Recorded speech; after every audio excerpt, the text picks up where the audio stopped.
Today is May 29th, 2025. In the ancient land of Uz, there lived a man named Job. This man was special, considered blameless and upright. He feared God and turned away from evil. Job was blessed with a large and loving family. He had 7 sons and 3 daughters. Imagine the joy in his household, the laughter of children. His family was a source of great happiness for him. His wealth was immense, a true measure of prosperity. Job owned 7,000 sheep, 3,000 camels, 500 yoke of oxen, and 500 female donkeys. He also had a very large number of servants. Indeed, this man was the greatest of all the people of the East. Job was not just wealthy, he was deeply devout.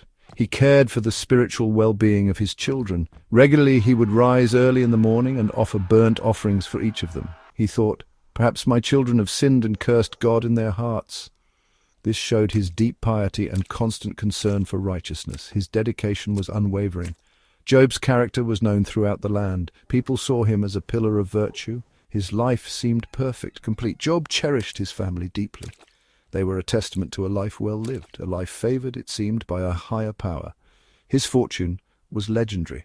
Job's life was a blend of prosperity and piety.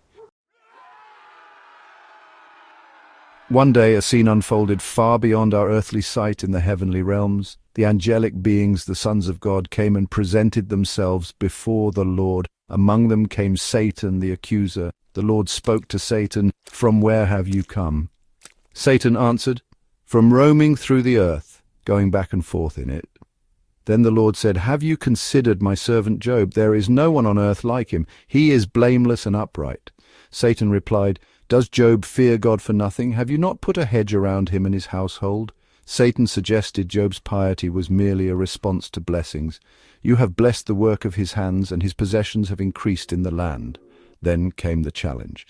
"But stretch out your hand now and touch all that he has, and he will surely curse you to your face." The Lord considered this and said, "Very well then. Everything he has is in your power, but on the man himself do not lay a finger." The test was set. The test began with brutal swiftness. One day, Job's sons and daughters were feasting in the eldest brother's house. A messenger came to Job with terrible news. The oxen were ploughing, and the donkeys were feeding nearby. The Sabaeans attacked and carried them off. They also killed the servants with the sword. "I am the only one who has escaped to tell you." Before this messenger could finish, another arrived. "The fire of God fell from heaven and burned up the sheep and the servants. I am the only one who has escaped to tell you." While that messenger was still speaking, yet another came. "The Chaldeans formed 3 raiding parties, swept down on the camels and carried them off. They also killed the servants with the sword. I am the only one who has escaped to tell you." Job's immense wealth, his livestock, his loyal servants, all vanishing like smoke. Then the final, most devastating blow. Another messenger arrived, his breath ragged. "Your sons and daughters were feasting in the eldest brother's house." Suddenly a mighty wind swept in from the desert, struck the 4 corners of the house, and it collapsed. "They are dead. I am the only one who has escaped to tell you." All his children gone in an instant. Job's world was starting to crumble, piece by painful piece. Imagine the weight of such sorrow. One messenger after another, each report a hammer blow to the heart. Job stood up, tore his robe and shaved his head, a traditional sign of immense grief. His pain was raw, visible. But then Job did something remarkable. He fell to the ground and worshipped. In the face of utter devastation, he turned his face towards God. This was an act of profound faith. Then Job spoke words that have echoed through centuries. "Naked I came from my mother's womb, and naked I shall return there."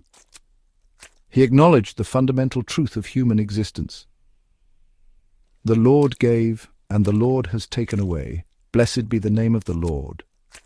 In all this, Job did not sin or charge God with wrongdoing. His faith, though tested by fire, held firm. He did not curse. He blessed.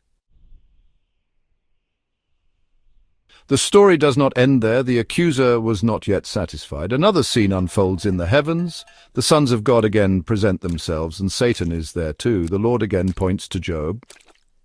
He still holds fast to his integrity, even though you incited me against him to destroy him without reason. Satan, ever persistent, offered another theory. Skin for skin. Yes, all that a man has, he will give for his life. But stretch out your hand now and touch his bone and his flesh, and he will curse you to your face. God considered this renewed challenge and permitted this further test of Job's endurance. Very well then, he is in your hands, but you must spare his life. The test would now invade Job's very body. Satan went forth and afflicted Job with painful sores from the sole of his foot to the crown of his head.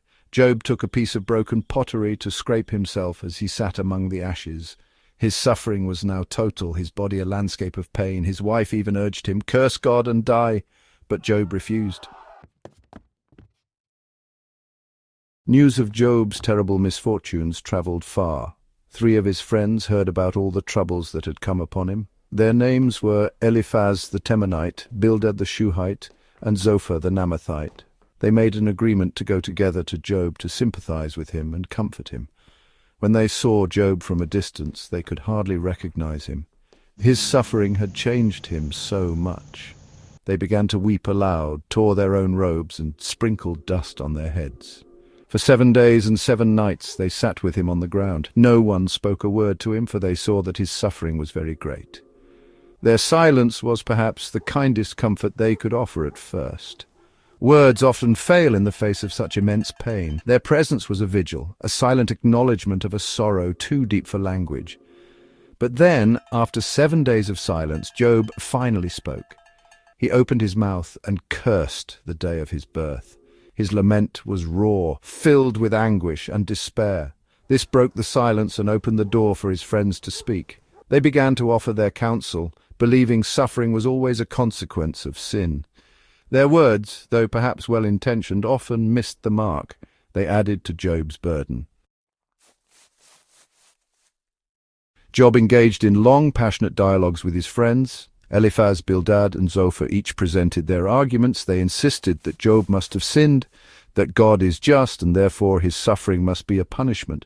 They urged him to repent, to confess some hidden transgression.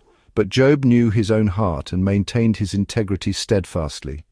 Throughout these painful conversations, Job wrestled with profound questions. He questioned the justice of God. Why do good people suffer? Why does God seem so distant, so silent in the face of such pain? These are not questions of rebellion. They are cries from a heart in torment. Despite the depth of his agony, Job never truly cursed God in the way Satan predicted. He cursed his own life and questioned divine fairness. But he did not renounce his Creator. He yearned for an audience with God, to plead his case directly. His struggle was not against God, but for understanding from God.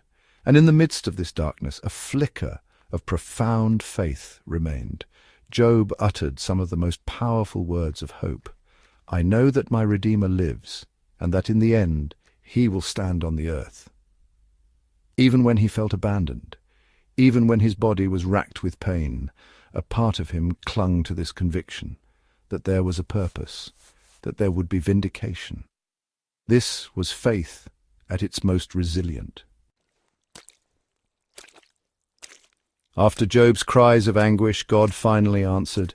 The Lord spoke to Job out of a storm. God asked questions revealing his wisdom and power. "Where were you when I laid the earth's foundation?"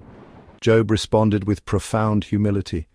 "My ears had heard of you, but now my eyes have seen you." God restored Job's fortunes, blessing him with a new family.